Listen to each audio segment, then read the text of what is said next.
din sa inyo. Diba? Yan ang sekreto ng pagkakaroon ng mabuting mga tuturuan natin yung ating mga anak na magkaroon ng takot sa Diyos. Na makakonsig ng rest sa pinagagawin at isa kayo sa buhay at pananagutan ng Lord. At sa pagkakita ng pagkakita ng pagkakita sa pagkakita ng pagkakita na ito sa loob at ito sa sambayan ng ito at hindi ng pagkakita upang ang iyong pagmamamuhay ng ating Lord ay pagkibayan ng Diyos.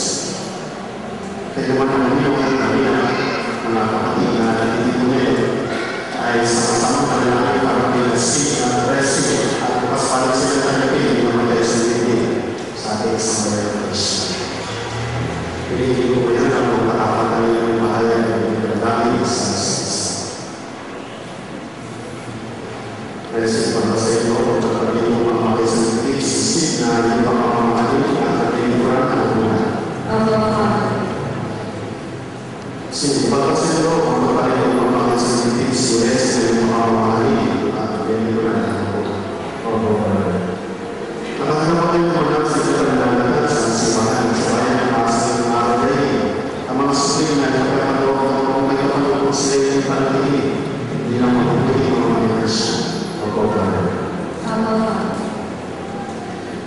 Namahal mo siya. Kasi sa harap ng Diyos sa kanyang sambayan at pagkakawin niyo ng mga pangalan.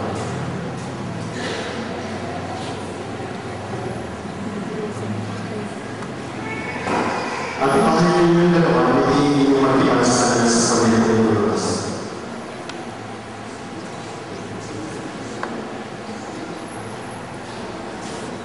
Kasi sa harap ng Diyos at ng kanyang sambayan, inihiman kita maging aking baybahan sa iyong at ginawa sa dusa ng kanya.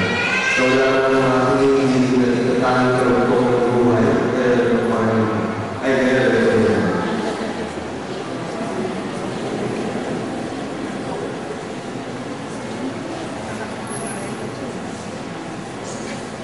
Sa harap ng Diyos at ng kanyang sambayanan, inihiman kita maging aking asawa sa harap sa hirap ng ginawa sa dusa ng higaya, wala ng aking ibigin ay itatangin karugtong ng buhay.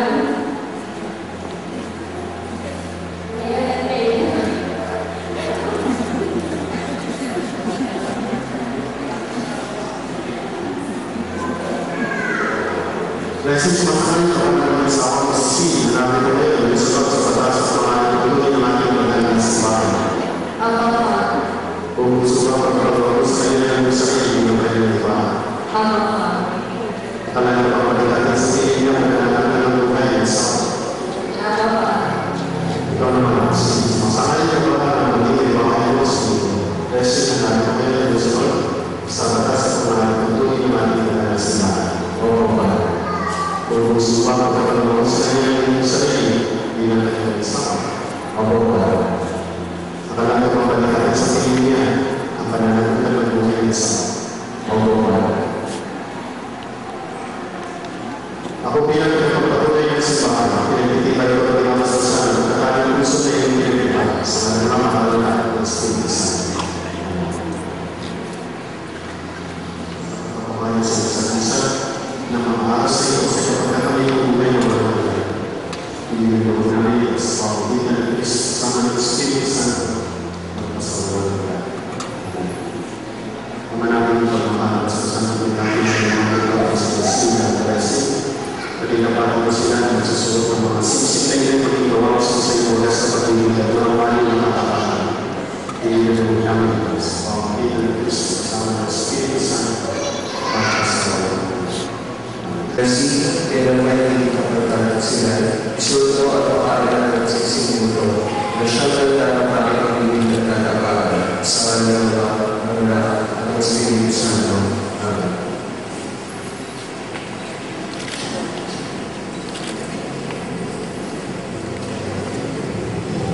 Kasi kailan tayo nagkakabayaran, inilaman ako sa iyo.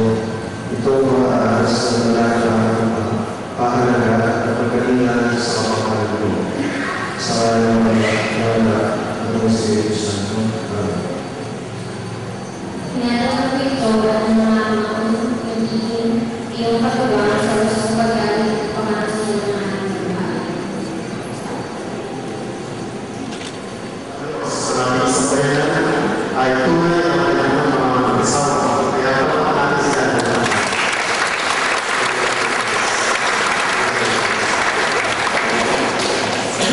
William Israel. Ganda.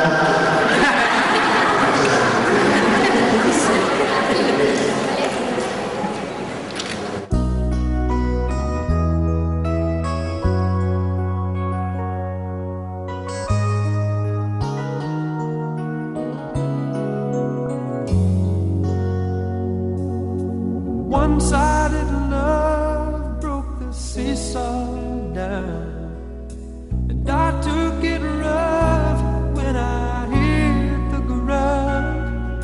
Then you went your way and I went half wild. And girl, you'd understand if your heart was mine. If we had an exchange,